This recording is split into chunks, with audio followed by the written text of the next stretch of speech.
See you. Now we're live. We are Here live, we go. coming to Hi, you live Kathleen. from Pleasant Hill, Oregon, and from And Atlanta, Atlanta, Georgia. Georgia. Hey there, my friend. How are you today?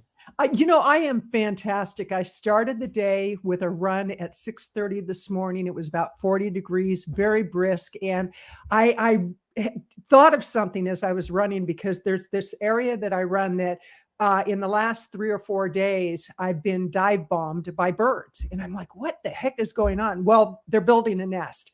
And every day that I go there, I say, okay, tomorrow I've got to remember not to go there, but I forget. And that leads into what we're going to talk about today, which is checklists, because a lot of times people are working on projects and they're trying to go off memory and they're not complete in what they're doing. And so we're working on a huge checklist right now for something we're doing. And checklists can actually save you a lot of time and frustration, especially if you're trying to get visibility, because you miss one element, you might be missing the whole boat. Absolutely.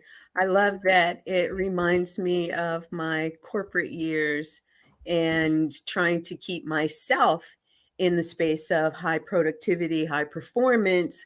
I created checklists for myself. And then as I grew and made my way up the corporate ladder and had teams, was like, you guys, we have to have checklists. If four of you are doing the same thing and I get the end result and it's four different ways and something's missing here, something's missing there, there's a way that we can fix that.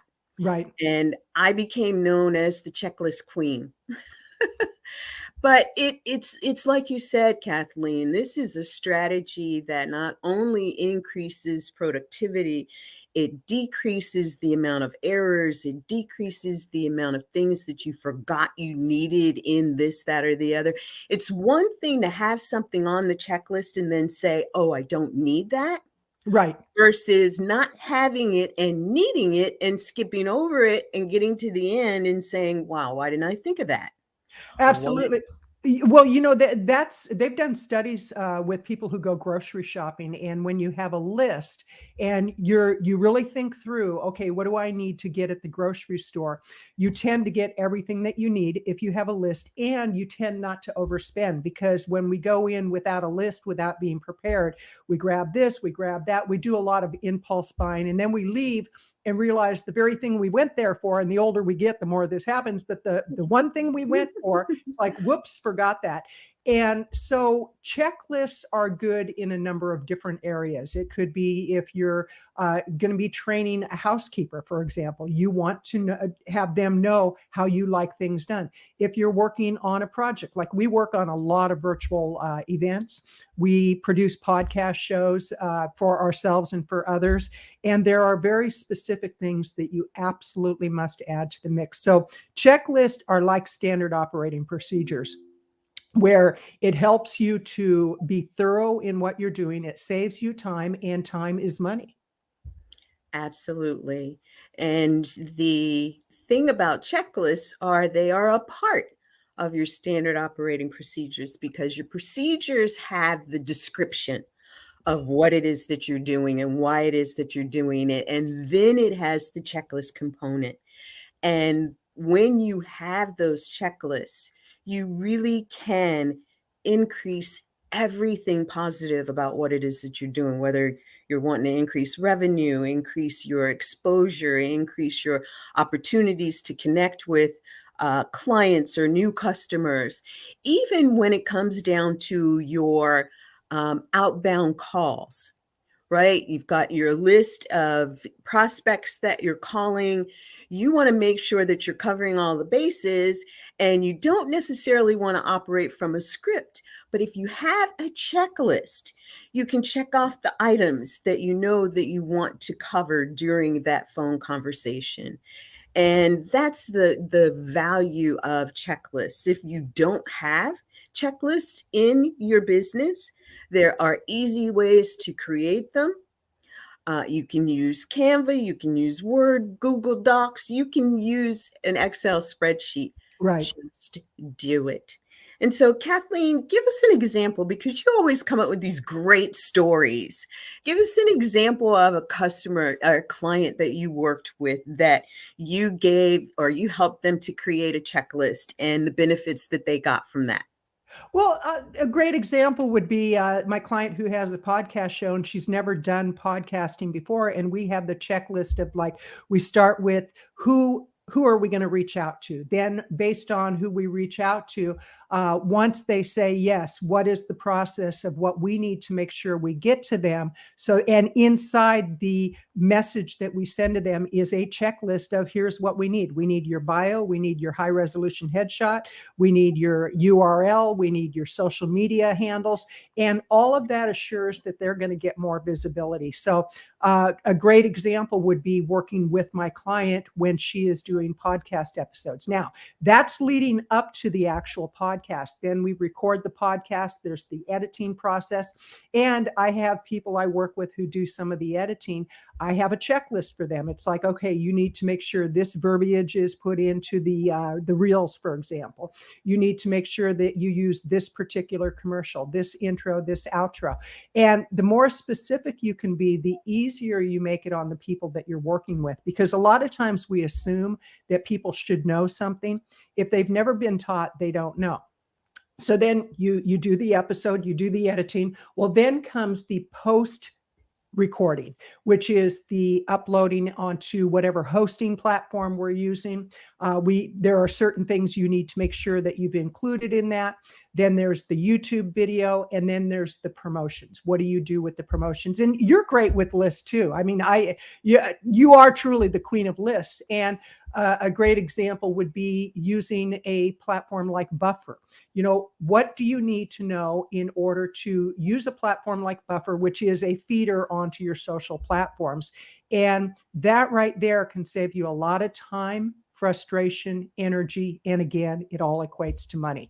Because if you count the amount of time that you spin your wheels and you try to remember what you're supposed to do when you don't have that checklist, that takes away from your productivity. So that would be my example for now. I'll probably come up with another one before we're done today. I'm sure you will. I'm sure you will.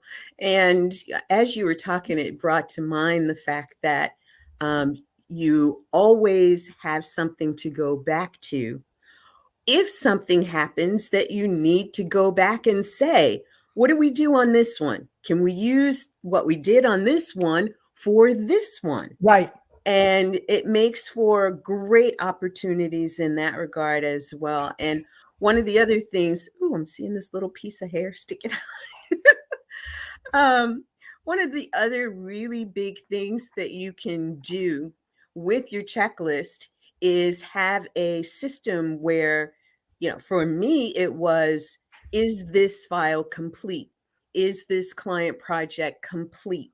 And having the checklist from start to finish, from A to Z, to be able to see what it is that we did, what we didn't do, and maybe even assess why we did or did not do something. Even including on your checklist some of the metrics that you may want to capture. Right. Do we have any additional connections in LinkedIn or Facebook or, part of the group? And a lot of times we look at the group component with its own set of checklists because there's some strategies to implementing and growing groups that you want to have a checklist around as well. So there's so many opportunities for you to utilize the checklist strategy and to really make it a component of every aspect of a project or just your business so that you can increase your productivity, increase your revenue, and increase how you feel about what you've done. And you just reminded me, I do have another story. It's like when I send my monthly books to my accountant, that I have a checklist of what needs to be included in the books, because if I miss something, that's creating more work for her, and I get charged for that. So it's not like she goes, oh, don't worry about it. It's like, I'm on the clock when that happens. And so I need to know, putting in my PayPal invoices. I need to put in my merchant account, my bank account, receipts, things of that nature. And there's a whole checklist. And the more thorough I am, the quicker she gets it done, which again, it all equates to saving money or making money. And so you really want to look at, as you're trying to create this checklist, carry a notepad with you or have your notes on your phone. And as you think of something, I'm working on a list right now it's about a 3-page list of single space. And it's for a very specific type of process that you and I are working on. And I woke up in the middle of the night and I was tossing and turning. It was like, okay, I've got to remember to put this on the checklist. And it's like, oh, the heck with it. Get up, just write it down and be done with it. I went into my office and I just wrote down several notes. And honestly, when I saw it in the morning, I was like, thank goodness I did that, because our subconscious mind will help us in these kinds of processes. So I had probably 10 things that in a sleep state, I remembered I needed to add. And had I not gotten up and just written it down and then gone back to bed, I would have missed that on the list. And so carry a notepad with you. As you think of things, jot it down and then organize it in a way that virtually anybody could follow this checklist and they could do what you're asking them to do.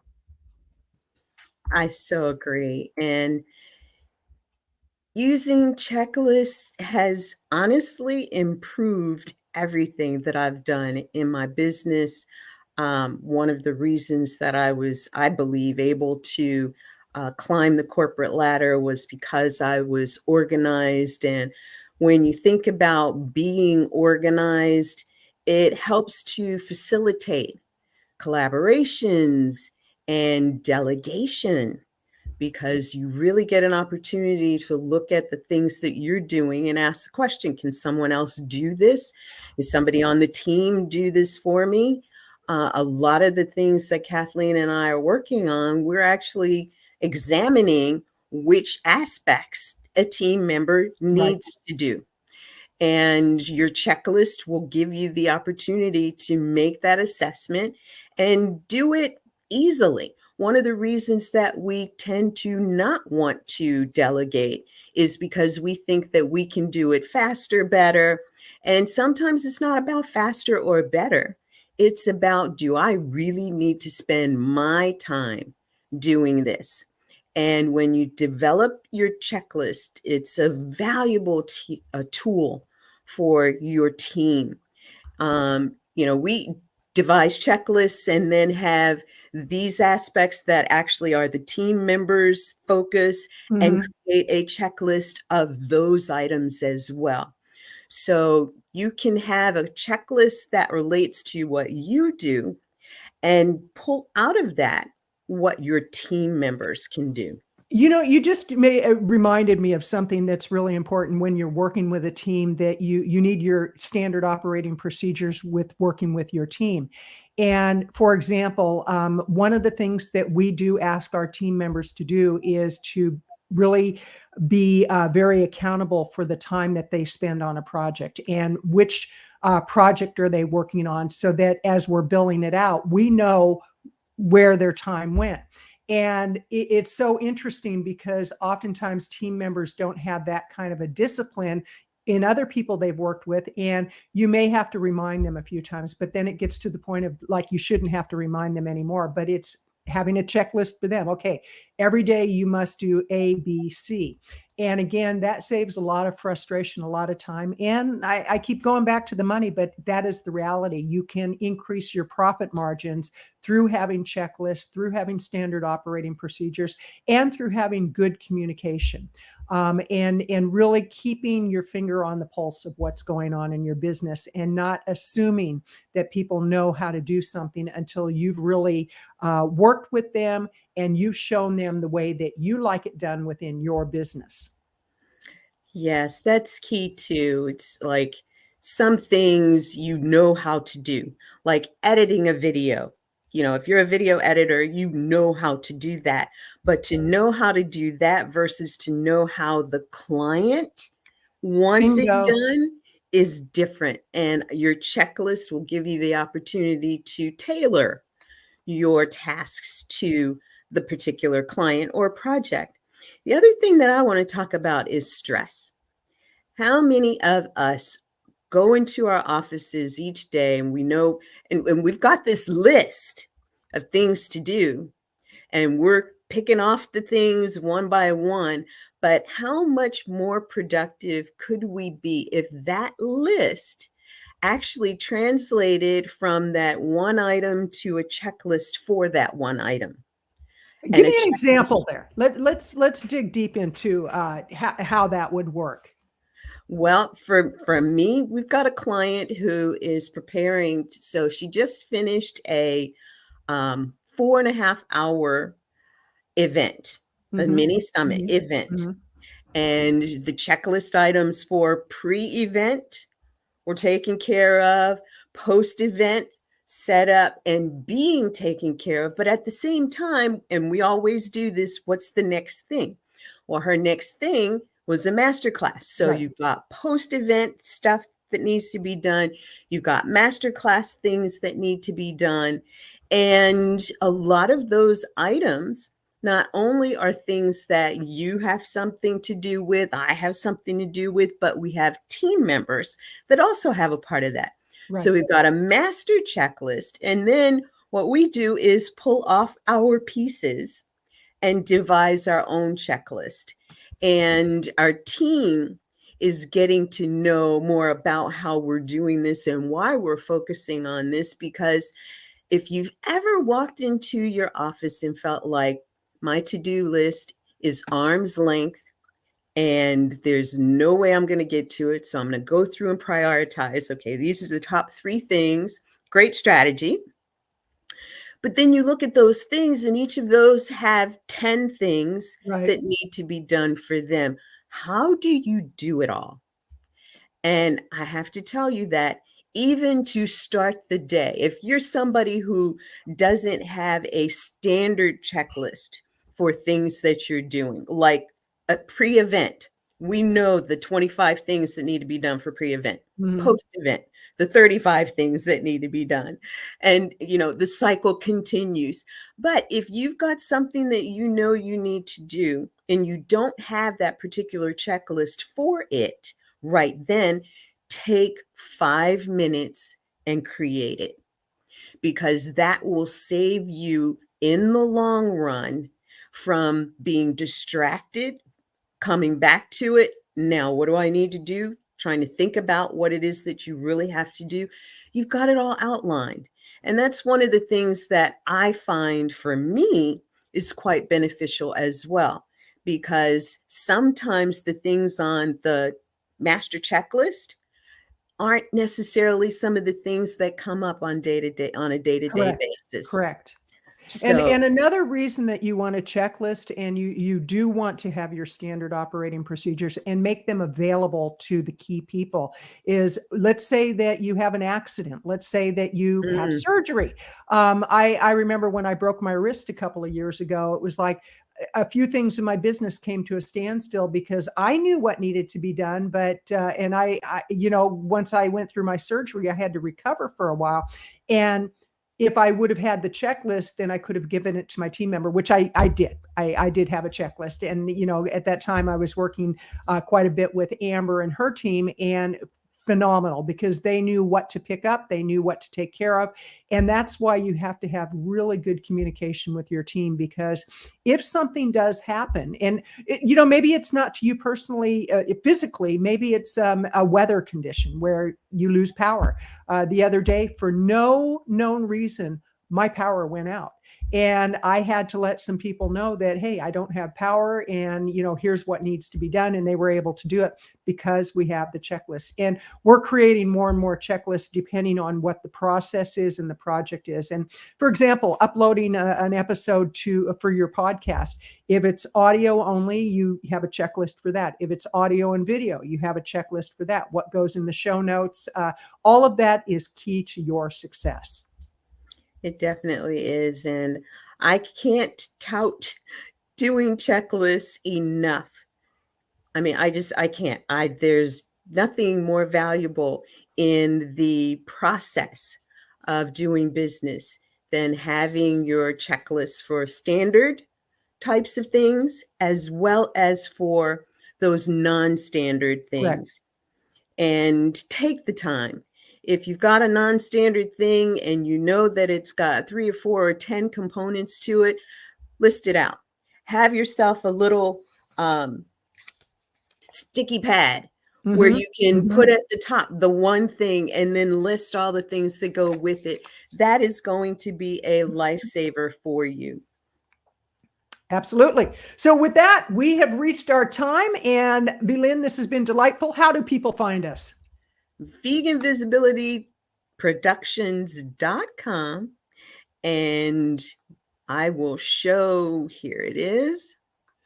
Nope, that's not That's it. the masterclass. I don't think that we didn't put it on the checklist to create that banner. We Let me did create that. not. I'm going to create it Okay. right now. All I'm going to right. use single But it's screen, and I'm going to go ahead and create that. And reach us at VeganVisibilityProductions.com and join us every week, Wednesdays, 11 a.m. Pacific, 2 p.m. Eastern, right here we're on StreamYard. We're streaming live to numerous locations on social media because our goal is that we like to do what we preach. We like to walk our talk. And when we walk our talk, we know that we are progressing, and we can share that with you when you join us each Wednesday. And I misspelled it. See, one thing on my checklist is always have glasses handy. So it's veganvisibilityproductions.com. VLynn, it's always delightful. And to the people that watched live, thank you so much. And for those who will watch the replay, thank you so much. Go out and do what you're here to do. Create your legacy. Have a great day. Have a great day, and we'll see you next week, everyone.